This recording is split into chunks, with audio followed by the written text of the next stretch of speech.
Doctor ஆகணுங்கிறது உங்களோட கனவா? அப்போ அந்த கனவை நனவாக்க உங்கள் Vidhu NEET coaching academy future doctors ஆக உடனே கால் பண்ணுங்க. அவர் வந்து அதில் பிரசாத்ங்கிற ஒரு நபர் வந்து தீர்க்கரைங்கிற ஒரு படத்தை வந்து தயாரிச்சிருக்க இணை தயாரிப்பாளராக தயாரிச்சிருக்காரு. அப்போ அந்த படத்தினுடைய ஹீரோவாக இருந்தவர் வந்து ஸ்ரீகாந்த். ஸ்ரீகாந்துக்கும் இவருக்கும் மிக நெருங்கிய தொடர்பு இருந்திருக்கு. அதனால் அவரை விசாரணைக்கு கூப்பிட்றாங்க. விசாரணைக்கு முதல்ல மறுக்கிறாரு, அப்புறம் வந்திருக்கிறாரு. அதுக்கு பிறகு அவருடைய பிளட் டெஸ்ட் எடுத்து பார்க்குறப்ப அவரும் கொக்கைன் பயன்படுத்தப்பட்டது உறுதி செய்யப்பட்டிருக்கு. அவரை கைப்பற்றுறப்ப அவருடைய கைவசமும் கொக்கைன் இருந்திருக்கு. அப்போ அவர் கொடுத்த வாக்குமூலத்தின் அடிப்படையில் கிருஷ்ணாட்ட போகிறாங்க. அவரை விசாரணைக்கு கலைக்கிறப்ப அவர் சுவிட்ச் ஆஃப் பண்ணப்பட்டிருக்காரு. வெளி மாநிலங்களில் இருந்தார். அப்புறம் ஒரு 5-6 கேரளா போயிருக்காரு. 5-6 படைகளை போட்டு அவர் பிடிக்கிறதுக்கு மாதிரி இருந்தாலும் அவர் அட்வொகேட் டீமோட வந்து ஸ்டாம்ப் ஆகிட்டார். வாட்ஸ்அப் சாட்ஸ் எல்லாம் அவர் அழிச்சிருக்காரு. கோட் வேர்ட்ஸில் அதான் அழிச்சிட்டார். மொத்தமாக வந்து சில குரூப்லேருந்து குரூப் டெலீட் பண்ணியிருக்காரு. இந்த கொரோனா டைமில் என்ன பண்ணியிருக்காங்கன்னா இவங்க வாட்ஸ்அப் குரூப் இதுக்காகவே இந்த மாதிரியான பார்ட்டி பண்ணுறதுக்காகவே ஒரு குரூப் ஆரம்பித்து அதில் நிறையா பேர் கோட் வேர்டில் பேசியிருக்காங்க. எங்கே வாங்குறது, எங்கே போகிறது, அதெல்லாம் அவர் வந்து டெலீட் பண்ணிட்டாரு. பட் அங்கேருந்து ரெக்கவரி பண்ணிட்டாங்க.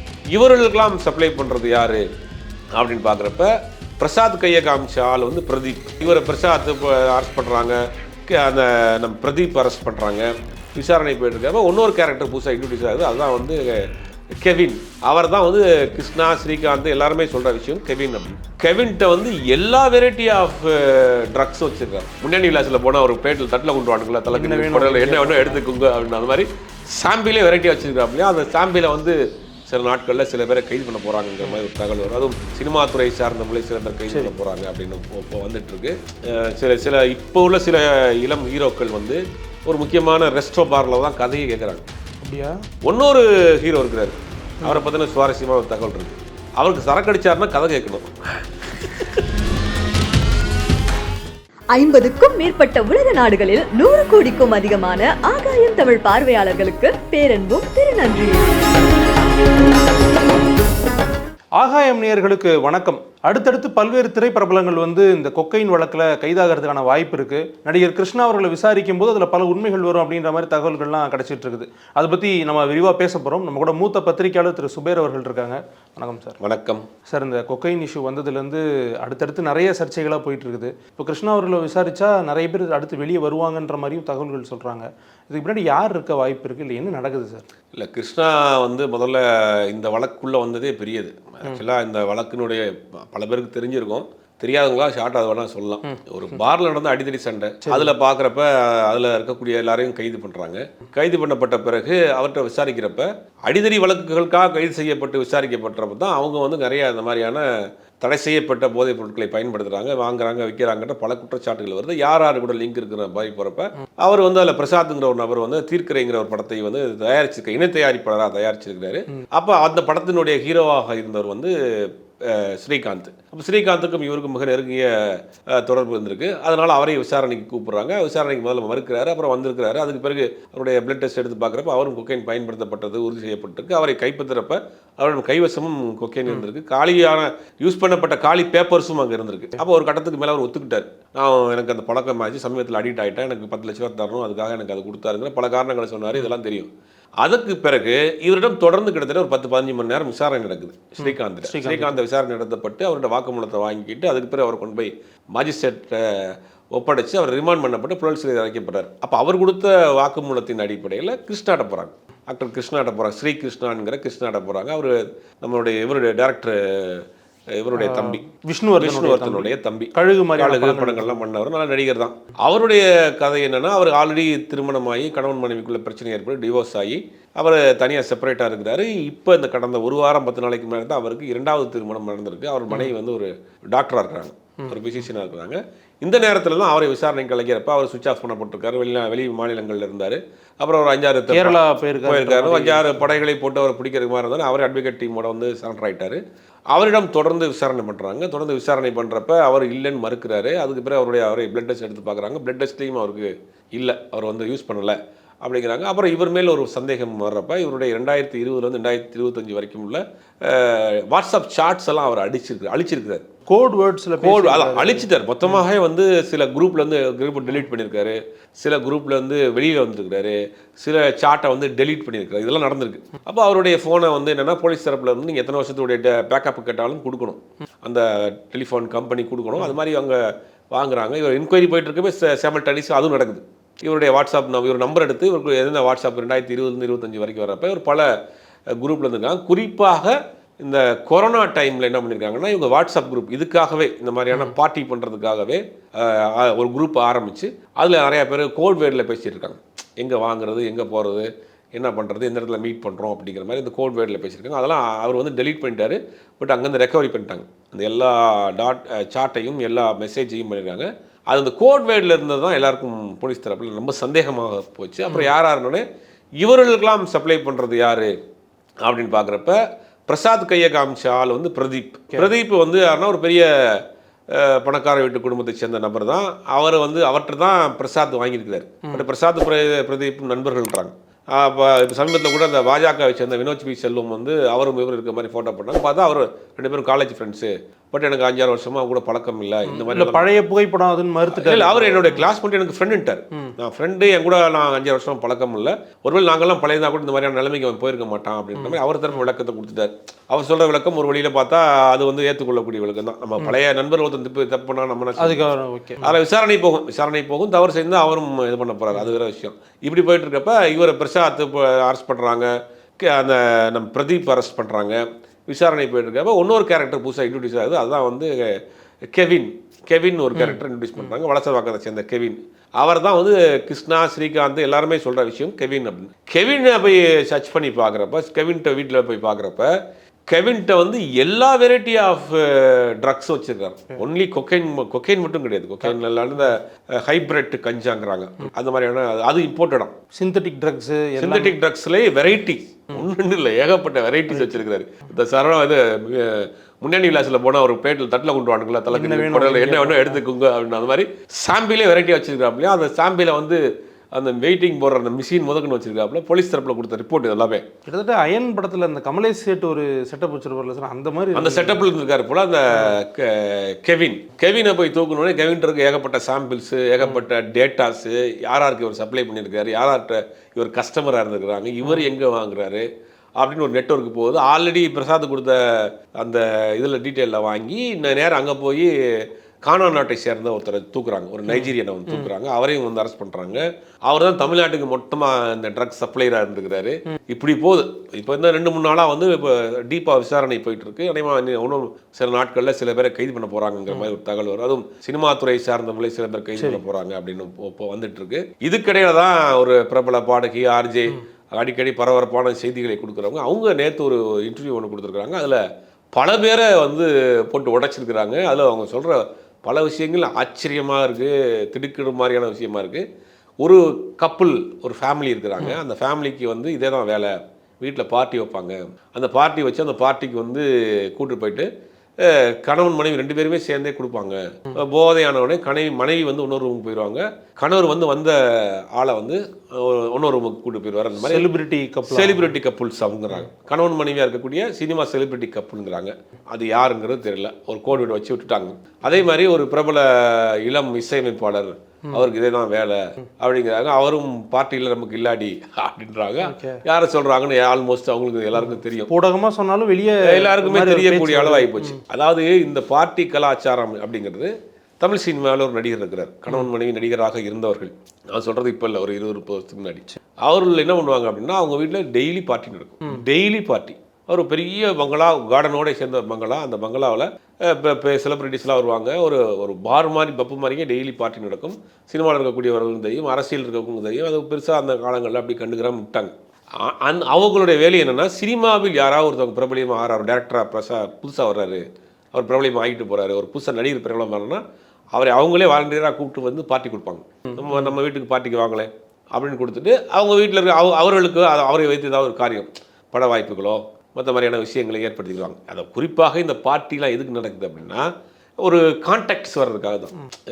சில இப்போ உள்ள சில இளம் ஹீரோக்கள் வந்து ஒரு முக்கியமான ரெஸ்டோ பாரில் தான் கதையை கேட்குறாங்க. அப்படியா? ஒரு பீரை வாங்கி கையில் வச்சுக்கிட்டு தான் கதை கேட்க ஆரம்பிக்கிறாங்க. இப்போ அந்த மாதிரி போய்கிட்டு இருக்கு. அப்போ அவங்களுக்கு கேஷுவலாக தான் இருக்கிறாங்க. வர கதை சொல்ல வரவங்களுக்கு ஒரு பண்ணுறாங்க. இன்னொரு ஹீரோ இருக்கிறாரு. அவரை பற்றின சுவாரஸ்யமான ஒரு தகவல் இருக்குது. அவருக்கு சரக்கு அடிச்சாருன்னா கதை கேட்கணும். இல்லை யாருன்னு கொஞ்சம் சின்ன ஹிண்ட் கொடுத்து. அவர் எப்படின்னா ஒரு ஒரு சின்ன படங்கள் நடித்தவர், அப்புறம் அவரே அவர் தலையில் மண்ணள்ளி போட்டுக்கிட்டவர் அப்படின்னு வச்சுக்கல. அவருக்கு பட்டியலிட்டு தான் நிறைய பேர் நிறையா போகும். அவர் என்ன பண்ணுறாரு, அவருடைய வேலை என்னென்னா சாயங்காலம் ஆச்சுன்னா அவர் எப்பயுமே மேக்ஸிமம் ஷூட்டிங்ல காலையிலே சரக்கு போடுற பாட்டி தான். ஒரு இளம் ஹீரோக்குள்ள இருக்க டாப் 10 ஹீரோக்குள்ள ஒருத்தர் வச்சுக்கோங்களேன். அவர் என்ன பண்ணுவாருன்னா யாரை காசு சொன்னாலும் சாயங்காலம் வாங்குன்னு சொல்லிட்டு அவர் சரக்கு அடிக்கிறப்ப கதை கேட்கறது அவருக்கு ஒரு ஹாபி. கதை கேட்பாரானா? கதை கேட்பாரு. இந்த மாதிரி அவர் அசிஸ்டன்ட் டைரக்டர் எல்லா தமிழ் சினிமா இருக்கக்கூடிய பெரும்பாலான அசிஸ்டன்ட் டைரக்டர் கதை இருக்காரு. 1 மணி வரைக்கும் சரக்கு அடிச்சுட்டு கதை சொல்கிறப்ப கதை நீங்கள் கேட்டுருவீங்க. நல்லா இருக்குன்னு ஃபுல்லாக அவர் ஆன பிறகு அவரே காரில் கொண்டு போய் இறங்கி சாப்பாடெலாம் வாங்கி கொடுத்துட்டு கையில் அவருக்கு போகிறப்போ ஒரு 500 1000 கையில் கொடுத்துட்டு கதை சூப்பராக இருக்குது, நீங்கள் தான் டேரக்டர்னு போயிருது இறக்கி விட்றாப்புல. நீங்கள் தான் டேரக்டர்னு நம்ம சொன்ன காசு சொன்னவனும் ஆகா நம்ம டேரக்டர் ஆகிட்டு போவோம். அடுத்த நாள் காலையில் ஃபோன் அடிச்சு எடுக்க மாட்டாப்புல. அடுத்த நாள் இன்னொருத்தரை கூப்பிட்டு கதை கேட்குறது. இது வரைக்கும் அவருக்கு ஒரு ஹாபியாக வச்சுருந்தார். இப்போ அவர் தரக்கெல்லாம் விட்டுட்டு ட்ரீட்மெண்ட்லாம் எடுத்து நான் திருந்துட்டேன்னு கூட அவரே கூட பல இடங்களில் சொல்லிட்டு இருக்காரு. எனக்கு தெரிஞ்ச அவர் கதைக்கே கூப்பிட்டு ஒரு பேச்சு துணைக்கு யாரையோ கூப்பிட்டு நேரம் அதுக்கு ஒரு மனிதனுடைய ஒரு உதவி இயக்குனருடைய வாழ்க்கையோட விளையாடுற விஷயம். அப்போ அவரே கூட சமீபத்தில் நான் ட்ரீட்மெண்ட்லாம் எடுத்துட்டு அதெல்லாம் விட்டுட்டேன் திருந்துட்டேன்னு கூட அதெல்லாம் நிறைய இடங்களில் பேசிட்டு இருக்காருன்னு வச்சுங்களேன். அந்த நடிகர் இப்போ புரிஞ்சு நிறைய பேர் இருக்கு. அவருக்கு டெய்லி இதே வேலை தான், யாரையா கூப்பிடுறது, கதை கேட்கறது, சரக்கை போடுறது, கொண்டு வந்து திருப்பி அவரே காரில் ஒன்று இறக்கி விட்டு கதை சூப்பராக இருக்குது தலைவா, சூப்பராக பண்ணியிருக்கீங்க, நீங்கள் அடுத்த மணி நேரத்தில் நீங்கள் தான் தைரியமாக போங்க, நான் ப்ரொடியூசர் நான் சொல்கிறேன் அப்படின்னு இறக்கி விட்டு போயிருது. அடுத்த நாள் காலையில் ஃபோன் அடித்தா யார் எப்போ ஃபோன் பண்ணிட்டீங்கன்னு கேட்குறது. இதே ரெகுலராக வச்சுருக்காப்புல. இது ஒரு கேட்டகரி. இன்னொரு கேட்டகரி யாராவது புதுசாக சினிமாவில் பிரபலியமானா அவனுக்கு உடனே பார்ட்டியை கொடுத்து அவனை வீட்டுக்கு வர வச்சு பார்ட்டி கொடுத்து அவனை தன் கைவசம் வச்சுக்கிட்டு அவங்கள வச்சு அடுத்தடுத்த படங்களுக்கு வாய்ப்புகள் வாங்குற அந்த மாதிரி வேலைகள் பண்ணுவாங்க. இன்னொருத்தவங்க இருக்கிறாங்க, அவங்க அவங்க பேர சொன்னாலே இண்டஸ்ட்ரிக்கு எல்லாருக்குமே தெரியும். அவங்க வீடே ஒரு பார்ட்டி களம் தான். ஓகே. ஒரு பெண் டெக்னீஷியன் வச்சுக்கோங்களேன். சரி. ஒரு லேடி டெக்னீஷியன். அவங்க வீட்டில் டெய்லி பல பெண்கள் அங்கே தான் பார்ட்டி பண்ணுறதுக்கு அவங்க ஒரு கப்பு மாதிரி வச்சுருந்தாங்க. அவங்களுக்கு இப்போ 2வது அரசியல் தொடர்புலாம் கூட இருந்துச்சு. அவங்க எல்லாருக்கும் நிறைய பேருக்கு தெரியும். பழைய ஒரு 2090s ஹீரோஸ் எல்லாருமே அவங்களுக்கு ரொம்ப க்ளோஸ் ஃப்ரெண்டாக இருப்பாங்க. அந்த மாதிரி ஒரு பார்ட்டி நடக்கும். இந்த பார்ட்டி கலாச்சாரம் சினிமாவில் ஏன்னா பல டீலிங் அங்கே தான் நடக்கும். என்னென்னா பட வாய்ப்புகள் வாங்குறது, கதை சொல்கிறது, அந்த மாதிரியான விஷயங்கள் நடக்கும். ஆனால் இந்த சிந்தட்டிக் ட்ரக்ஸ்லாம் போனது கிடையாது. ஆல்கஹால் ட்ரக்ஸ் நடக்கும். சரக்கை போட்டு ஒரு இளம் டைரக்டர் அந்த காலத்தில் நான் சொல்கிறது 2004-05 மிகப்பெரிய டைரக்டர், மோஸ்ட் வாண்டட் டைரக்டர். அவர் ஒரு சினிமா ஹீரோயினை திருமணம் பண்ணார். 2 பேருக்குமே அந்த ஆல்கஹால் பழக்கம் இருந்துச்சு. அப்போ பல பார்ட்டிஸில் 2 பேருமே மட்டையாயிருவாங்க. மட்டையாகி தூக்கிட்டு போன வரலாறுகளாக இருக்குது. அப்புறம் டிவோர்ஸ் ஆகிட்டாங்க. அப்புறம் இப்போ நிறைய அவர்கள் தத்துவம்லாம் சொல்லிட்டு இருக்கான்னு வச்சுங்களேன். அந்த மாதிரி சினிமாவில் பார்ட்டிங்கிறது ஒரு காமனான ஒரு இஷ்யூ. ஆனால் அதே நேரத்தில் எல்லாருமே அப்படின்னா கிடையாது. அதே சினிமாவில் அந்த மாதிரியான எந்த கெட்ட பழக்கமும் இல்லாமல் இருக்கக்கூடிய ஆட்கள் இருக்காங்க. உதாரணத்துக்கு நம்பியார் எடுத்துக்கலாம், சிவகுமார்லாம் பல இடங்களும் சொல்லியிருப்பார், டீ காஃபி கூட குடிக்க முடியாது. இல்லை, இன்ஃபேக்ட் அவங்க ஃபேமிலியே யாரும் அந்த மாதிரியான சர்ச்சைகள் அந்த மாதிரி சர்ச்சைகள் இல்லை நிறைய இருக்கிறாங்க. சினிமாவை பார்க்கக்கூடிய ஆட்கள் இருக்கிறாங்க. சில பேர் இந்த மாதிரியான வேலைகளை முதலில் செஞ்சுட்டு அப்புறம் முழுவதுமாக விட்டுட்டு முழுவதுமாக வேற பக்கம் போன ஆட்களும் நிறையா இருக்காங்க. வந்த புதுசில் என்ன செய்யறதுன்னு தெரியாமல் இந்த புதுசாக காசு பணம் பேரு புகழ் வந்தோடனே அதில் போய் மாட்டி விழுந்து எந்திரிச்சு ஐயோ சாமி இது வேணான்னு ஓடின ஆட்கள் இருக்காங்க. அதுலேயே முங்கி உள்ளே போன ஆட்களும் இருக்கிறாங்க. இது நான் சொல்கிற இந்த கலாச்சாரம் நீங்கள் ஐடி கல்ச்சர்லேயே வந்துருச்சு. சாட்டர்டே நைட்டு பார்ட்டிங்கிறது ஐடியில் சர்வசாதாரணமாக போச்சு. கார்பரேட் பார்ட்டிஸை கனெக்ட் பண்ணுறதுக்குன்னு நிறைய ஏஜென்சி இருக்குது. அது ஒரு பெரிய விக்காக இருக்குது. கார்பரேட் என்ன பண்ணுறேன் அப்படின்னு கேட்டால் நான் கார்பரேட் பார்ட்டிஸ் கனெக்ட் பண்ணுற ஈவெண்ட் வச்சுருக்கேன்றான். இவங்களுக்கு என்ன வேலைன்னா எல்லா கம்பெனியும் வீக்கெண்டில் அங்கே கொண்டு போய் பார்ட்டி பண்ணுறதுக்கு ஒரு ஈவெண்ட் கம்பெனியை ஒரு பெரிய டீமாக நடந்துகிட்டு இருக்கு. இதெல்லாம் இவங்களாம் செலிபிரிட்டியாக இருக்கிறதுனால வெளியே தெரியல. இன்றைக்கி இந்த பார்ட்டி கலாச்சாரங்கிறது வேறு பக்கம் போயிட்டுருக்கு. கடந்த 10 வருடங்களுக்குள்ள இந்த மாதிரி கலாச்சாரம் வந்திருக்கு. இந்த மாதிரி காஸ்ட்லி சிந்தட்டிக் ட்ரக்கு கலாச்சாரம் வந்திருக்கு. அது சினிமாக்குள்ளேயும் வந்துருக்கு. ஒரு கேஷுவலாக ஒரு பேர் வாங்கிட்டு கதை கேட்பாங்க, இல்லாட்டி ஏதாவது ஒரு லைட்டாக சாப்பிட்டு கதை கேட்பாங்கிறதெல்லாம் சினிமாவில் சர்வசாதாரணம். சினிமா கம்பெனிகளில் ஷூட்டிங்லன்னா எல்லாரும் உட்காந்து அங்கே சீட் விளாடுவாங்க, ஏதாவது சாப்பிடுவாங்கன்றது இருக்கும். இந்த கடந்த 10 வருடத்தில் இது வட இந்தியாவில் சர்வசாதாரணமாக இருந்த விஷயத்தை தமிழ்நாட்டுக்குள்ளே ஒரு குரூப் கொண்டு வந்து ஆரம்பிச்சு விட்டு தான். அந்த குரூப்பில் சில பேர் எஸ்கேப் ஆகியும் போயிட்டாங்க, சில பேர் மாட்டிட்டாங்கன்னு வச்சுங்க. இப்போ இந்த கிருஷ்ணா சம்மந்தப்பட்ட சார்ட்டை எடுக்கிறப்ப தான் பலரும் என்கொயரியில் இருக்கிறாங்க. அப்படின்னு இதில் என்னன்னா சந்தேகம், எல்லாரையுமே கைது பண்ணால் ஒட்டுமொத்த சினிமா இண்டஸ்ட்ரியில் பாதி பேர் மாட்டிக்கிடுவாங்க அப்படிங்கிற மாதிரி சொல்கிறாங்க. ஏன்னா இப்போ கிருஷ்ணா கூட யார் தொடர்பு இருக்கான்னு சினிமா தெரியாத காமனாக இருக்கக்கூடிய ஆட்களுக்கே தெரியும். அது ஒரு பெரிய கேங். அதே மாதிரி ஸ்ரீகாந்த் கூட பெருசாக நட்பு இல்லாட்டி கூட அவர் கூட ஒர்க் பண்ண டெக்னீஷியன், மற்ற பார்ட்டிக்கு போன ஆடங்கள் வந்த ஆட்கள், இந்த வாட்ஸ்அப் குரூப்பில் மெம்பராக இருந்தவன், குரூப்பில் அட்மினாக இருந்தவன், குரூப்பில் வந்து மெசேஜ் போட்டவன், தம்ஸ்அப் போட்டவன் எல்லாம் முடிப்பாங்க. அப்படிங்கும்போது இது ஒரு பெரிய நெட்வொர்க்கு. இப்போ விசாரணை போயிட்டு இருக்கு. அந்த கவின்னா மெயின் டீலராக இருக்க, ட்ரக் டீலர்ன்றாங்கல்ல, அவரை தான் தூக்கியிருக்காங்க. அவரை அந்த கெவின் கேட்டிருக்கப்பா அந்த கவின் நினச்சிக்கிற போகிறாங்க. இல்லை நடிகர் கிடையாது, கெவின் ஒரு ட்ரக் டீலர். அவர் ஃபோட்டோ கூட சேனல்லே கூட போட ஆரம்பிச்சிட்டாங்க. அவர்கிட்ட தான் இந்த வெரைட்டி ஆஃப் ட்ரக்ஸ் வச்சுருக்காரு. அவரை பிடிச்சிருக்காங்க. இப்போ விசாரணை சைலண்ட்டாக இருக்குது. அப்படின்னா விசாரணை வந்து உள்ளே போயிட்டு இருக்கு. பலரையும் வந்து டார்கெட் பண்ணியிருக்காங்க. சிலர் வந்து பயந்து சுவிச் ஆஃப் பண்ணி வச்சுருக்காங்க ஃபோனை. சிலர் வந்து வெளிநாட்டுக்கு போயிட்டாங்க, நம்ம என்கொயரிக்கு கூட்டுற போகிறாங்க அப்படின்னு சில பேர் வெளிநாட்டுக்கு போனதாகவும் தகவல் போயிட்டுருக்கு. ஒன்றும் சில நாளில் இதை பற்றின பரபரப்பான செய்திகள் வரும். சரி. இப்போ நீங்கள் வந்து பத்திரிகை துறையில் இருக்கிறதுனால பல்வேறு சோர்ஸ்லேருந்து தகவல் சொல்கிறீங்க.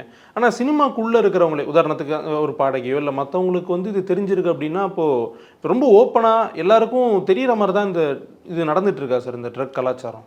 இல்லை, சினிமாவில் வந்து பார்ட்டி கலாச்சாரம் இருக்குது. பார்ட்டி கலாச்சாரம் வந்து பிளாக் அண்ட் ஒயிட் காலத்துலேருந்து இருக்குது. உச்ச நட்சத்திர நடிகர்கள் பலரும் ஒரு அன்றைக்கி இருந்த ஒரு காமெடி நடிகர்லாம் பாடி லாங்குவேஜில் பின்னி எடுக்கக்கூடிய காமெடி நடிகர். அவர் இறந்து போனதே இந்த ஆல்கஹால்னால தான். ரத்தம் வந்து எடுத்து இறந்து போனார். டாக்டர் நிப்பாட்ட சொல்லி இன்னொரு அந்த பிளாக் அண்ட் ஒயிட் காலகட்டங்களில் இருந்த ஒரு பெரிய பாடகர் நடிகர் வந்து இதனால தான் அவர் அழிஞ்சு போனார். ஒரு நடிகை, அந்த காலத்திலே பிளாக் அண்ட் ஒயிட் காலகட்டங்களில் இருந்த ஒரு நடிகை, அவங்களும் இந்த மாதிரியான ஆல்கஹாலில் தான் விழுந்தாங்க.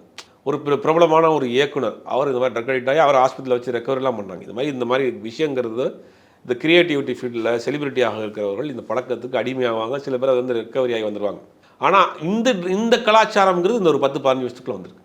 இந்த மாதிரியான காஸ்ட்லி சிந்தட்டிக் ட்ரக் கலாச்சாரங்கிறது வந்து இந்த ஒரு குறிப்பிட்ட காலங்கள். அப்போல்லாம் எல்லாரும் சேர்ந்தே தான் இருப்பாங்க. ஒரு படத்தினுடைய ஆடியோ லான்ச் நடக்குது, ஒரு படத்தினுடைய ப்ரெஸ் மீட் நடக்குது அப்படின்னா அங்கே பார்ட்டி நடக்குதுன்னா பத்திரிகையாளரும் இருப்பாங்க, மீடியா பர்சன்ஸ் இருப்பாங்க, மற்றபடி செலிபிரிட்டிஸ் எல்லாம் ஒன்றா தான் இருப்பாங்க. அது ஒரு பெருசாக மறைச்சலாம் பண்ணக்கூடிய விஷயமாக அன்றைக்கி இல்லை. ஆனால் இன்றைக்கி கடந்த 10 வருஷமா அதை வந்து செப்பரேட்டாக வந்து செலிபிரிட்டிஸ் மட்டும் பண்ணக்கூடிய ஒரு விஷயத்துக்கு போயிட்டாங்க, அந்த பக்கம் போயிட்டாங்க. அதுக்குள்ளே தான் இந்த மாதிரியான விஷயங்கள்லாம் நடக்குது. அப்படிங்கிறது அங்கே இருக்கக்கூடிய ஆட்களே வந்து இப்போ பேச ஆரம்பிச்சிட்டாங்க வெளியே. நானே பார்ட்டிக்கு எனக்கு வந்துச்சு, என்னுடைய இதுவரைக்கும் வந்துச்சு, நான் தட்டிட்டு வெளியே விட்டேன் அப்படின்னு அங்கே இப்போ சமீபத்தில் பேசிகிட்டு இருக்காங்கல்ல, அவங்க சொல்கிறாங்களே, ஒரு பார்ட்டிக்கு போனால் எனக்கு கொடுத்தாங்க, நான் கை தான் என்னோட கை இது வரைக்கும் வந்துச்சு, நான் தட்டிட்டு வெளியே வந்துட்டேன் அப்படின்னு சொல்கிறாங்க. இப்போ இவங்கெல்லாம் அந்த பார்ட்டிக்குள்ளேயே போயிட்டு விழுந்து வெளியே வந்தவங்க. அப்போ அந்த பார்ட்டிக்கு வந்தாலும் போனாலும் நின்னாலும் அப்படிங்கிற விஷயங்கள் எல்லாம் இப்போ என்கொயரி போயிட்டுருக்கு. இப்போ யார் யார் மாட்ட போகிறாங்கன்றப்ப நிறைய பேருடைய கோட் வேர்டெலாம் சொல்லிட்டு இருக்காங்க. ஒரு இளம் இசையமைப்பாளர், ஒரு இளம் நடிகர், ஒரு இளம் இயக்குனர்னு பல பேரும் ஓடிட்டுருக்கு. விசாரணை முடிவுலாம் தெரியும். கடைசியாக ஒரு கேள்வி சார், ரொம்ப அதிகம் தடை செய்யப்பட்டு கண்ட்ரோல் செய்யப்பட்டு பல்வேறு விங்ஸ் செயல்பட்டு இருக்கிற ஒரு விஷயம்னா இந்த நார்காட்டிக்ஸை கண்ட்ரோல் பண்ணுறது தான். இது இந்த சினிமா துறையில் இருக்கிறவங்களுக்கு மட்டும் எப்படி ஈஸியாக கிடச்சிருது, ஆக்சசபிளாக இருக்குது? இல்லை, இது காசு தான் உங்களுக்கு. இது இப்போ எல்லாமே வந்து கோடிகளில் படம் வாங்குற நடிகர்களாக இருக்கா இல்லை, மாட்டின எல்லாரையும் பார்த்தீங்கன்னா யாருமே வந்து சாமானியர்கள் கிடையாது, சின்ன சின்ன நடிகர்கள் கிடையாது. அவங்களாம் பாவம் அன்றாடம் அவங்க லைஃப்பை ஓட்டுறதே கஷ்டம். மாதவாட வீட்டுக்கு கொடுக்கணும், குழந்தைகளுக்கு படிக்க வைக்கணும், அவங்க லைஃப்பை ஓட்டுறதுக்கே பெரும்பாடுபட்டு இருக்காங்க. இது எல்லாமே கோடிகளில் சம்பளம் வாங்குற நடிகர்கள் தான் இந்த வேலையை செய்கிறாங்க. அப்போ பணம் இருந்தால் அவங்கள வாங்கலாம் இல்லையா? அது எப்படி ஈஸியாக எந்த ஃபீல்டாக இருந்தாலும் பணம் வந்துடலாமே. இதில் சினிமா நடிகர்கள் மட்டும்தான் ஃபோக்கஸ் பண்ணி பிடிச்சிருக்காங்க. பெரும்பாலும் அரசியல்வாதிகளுடைய பிள்ளைகள், தொழிலதிபர்களுடைய பிள்ளைகள்லாம் கூட இன்வால்வ் பண்ணுறாங்க. அவங்களாம் பிடிச்சா வெளியே தெரியாது. ஆனால் பணம் தான் இது, செலிபிரிட்டிங்கிற விஷயம் கிடையாது. பணம் தான் அங்கே பூந்து விளையாண்டுருக்காங்க. எக்ஸஸான மணி ஃப்ளோ வந்து அவர்களை இந்த நிலைமைக்கு கொண்டு போய் விட்டுருக்கு. ஓகே சார், நீங்கள் சொன்ன தகவல்கள் வச்சு நிறைய பேர் கற்பனை குதிரையை பறக்க விட்டுருப்பாங்க நேரத்துக்கு கமெண்ட்ஸில்.